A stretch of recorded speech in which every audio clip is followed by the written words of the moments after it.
Hey guys, today we're taking a look at these glasses. So let's go ahead and open it up, show you guys what you're getting in the case here. Ooh, take a look at these. So these look really sharp.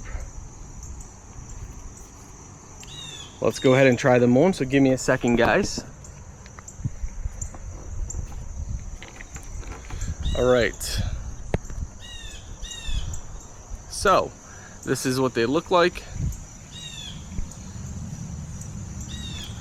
So it is a full bright sunny day. A full bright sunny day. So perfect day to be trying these on. Definitely blocks the sun pretty good.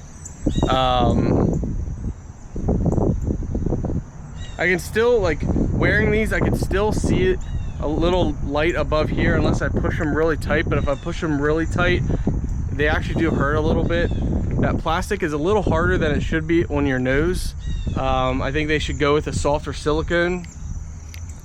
I think after a while it's gonna leave indent on your nose, but they fit nice.